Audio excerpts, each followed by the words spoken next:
Okay, here are a couple of numbers. I hate talking numbers, but I have to talk numbers. The global business is about $195 billion at retail, estimated for 2013. And I will use the word estimated a lot when I'm talking about numbers in this business because there are very few hard numbers. We put together numbers for the US and Canada, and we're working on a project, a lot of what I was working on in London during the Brand Licensing Europe show this week was trying to put together a research project to get global numbers. But the best estimates we see are about 195 billion. About 2/3 of the business overall is done in the US and Canada. You see another couple of the large markets. These are some developing markets. India is part of rest of Asia. As I said in the other presentation, it's a minuscule part of the global marketplace, but it is growing, and it's one of those, India is one of those countries which many large brand owners see as a growth opportunity. I'm going to close up my portion of the program before we get to the people who actually do the business. With spotlighting a couple of trends that we see going on around the world. Some of them are marketing and societal trends. Some of them relate directly to the business. One, it's not all about TV or all about the internet or print or streaming. It's about all of them. Omnichannel. Okay, marketing is going on all around us in ways that 5 years ago wouldn't have made sense. But if you're going to be marketing your brand, you have to think about all these platforms that consumers may or may not see your product, your brand on, your character. There are, I hesitate to put specific names on any of these things, Hulu or Netflix. We just say social media channels rather than trying to name Facebook or Pinterest or whatever, because probably by the time you finish the slide, something else has popped up that you need to know about, and something else has gone away. My 93-year-old, as of this week, my 93-year-old stepmother keeps track of her grandchildren and great-grandchildren via Facebook, which sort of makes Facebook not cool to them, because if their grandmother or great-grandmother can keep track of them that way, then it's not so special. So maybe Facebook isn't as important as it was 2 years ago, but something else is growing. So social media is one of those things that is such a fast-moving target. I never really put anything specific on these slides. But you have to think about all these various channels and what's going on. Okay, toy and game companies are becoming the new IP developers. It's not just about Disney and Warner Brothers and Sony and Paramount and Bollywood and all this. Companies understand that they need to have their own stories. Some of those product stories turn into other IP. One of the big global hits this year was the Lego movie. Didn't make sense to me when I first heard about it a few years ago. Once everybody saw it, they said, wow, that was really cool. That was really good. It's been a big boost to Lego and a big boost to other companies involved in it. Mattel, Monster High. That's something they came up with themselves. It's turning into entertainment IP, not just a toy line. Transformers. I think a few people may have heard of that. I think there have been a couple of movies. So you have toy industry, which used to rely on the movie studios and the TV networks for their IP. They're in the IP business themselves and doing it quite well in many respects. I'm trying to outshout the other room. Online retail will continue to grow. This is not surprising. It has great ramifications for the licensing business. In that stores have a finite amount of shelf space. Online stores have much more liberal ways of stocking goods. So even if you can't get your goods or your brand into a store, there are other avenues.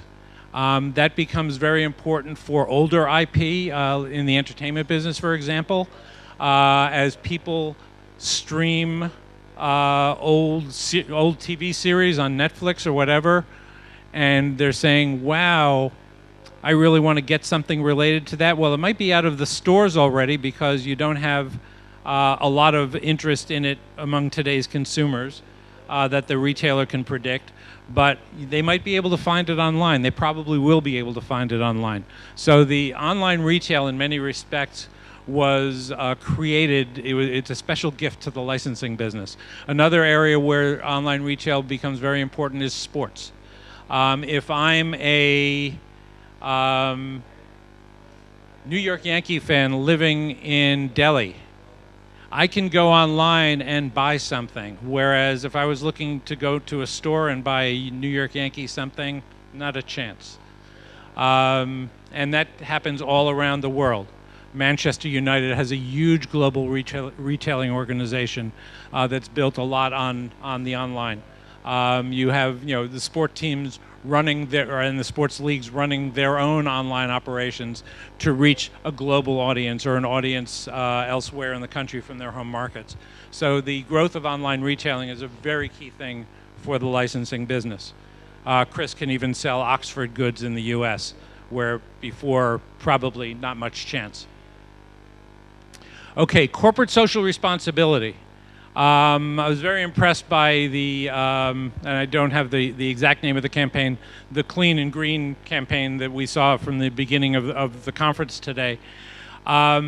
This whole area of corporate social responsibility is very, very important to anybody in the licensing business, particularly the larger companies, because, and I don't want to sound cynical about this, the cost of bad PR, public relations, when things happen is so huge that they are very, very, I mean, it's nice to, everybody wants to operate their businesses in the most ethical ways possible, okay? I'll take that as a given. I think everybody wants that. There are pressures, but the whole area of corporate social responsibility is very, very important in the licensing business.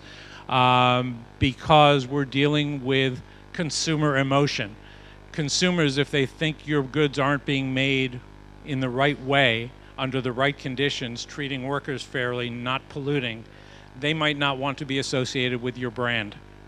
So you have to think about that. It's not just about the quality of the goods and the services, it's about the way they're made. So I think that's something that has grown over as global communications have grown over the past few years. This is something that has grown in importance within the business. Everybody in their contracts has to have language related to corporate social responsibility and the way goods are made and where they're made and how they're made. Celebrities, celebrities, celebrities. Whatever market you're in, celebrities are a growing part of the licensing business, whether they should be or they shouldn't be. The celebrity business, I mean, people, you hear about people having their own personal brands. Well, that's been taken to the nth degree. So celebrities from all walks of celebrityhood are getting into the licensing business. Locally and in some cases in several markets at the same time. I don't know who the local celebrities are who are in licensing, but I'll bet there are at least 5 of them in India. So that's something that we think will continue to grow. It's a huge part of the business now, and we don't see any let up. Corporate brand licensing, this is the last trend I'm going to point to. It's the part that usually is the most invisible to the consumer because you're supposed to think the brand owner is the one making the goods, and a lot of times in the corporate brands and also in fashion, you'll have the brand owner build a cup, they will be the active manufacturer, the sourcer of a couple of key categories, but then license out the rest around it. So This is a less volatile part of the business. Usually once you get a corporate brand licensing program established, it can run pretty well, assuming the brand is a strong brand. One thing going back to the celebrity thing, that is probably one of the most risky parts of the business because celebrities sometimes do bad things. There's an old saying, there are a lot of companies that want to work only with animated characters because you don't find them in compromising conditions anywhere. You don't have to go apologizing for them. You have total control over them. When you're filming, they don't ask for extra breaks and things of that sort. So celebrity business can be the most volatile. This is about IP owners. This session, I think, is from the perspective of IP owners. These are some of the questions as an IP owner you need to ask yourself. I have the questions, I don't have the answers. Only you can answer these questions for yourself. Is my brand ready for licensing? What does it stand for? Why should anyone care? I asked that before. What assets can I offer licensees? And we'll get into this, I think, a little bit in this session, but also in the session from the licensee perspective. What should you be asking for from the brand owner? How do you know if that brand is ready from your perspective? And do I have the right support systems, the back office, dare I say it, the legal? Am I ready? Really, it all revolves around that first question, is my brand ready for licensing? And you have to take stock of yourself and answer those questions for yourself honestly. And if you're falling short in one of those areas, you need to fix it. So with that, I'd like to call up the other panelists.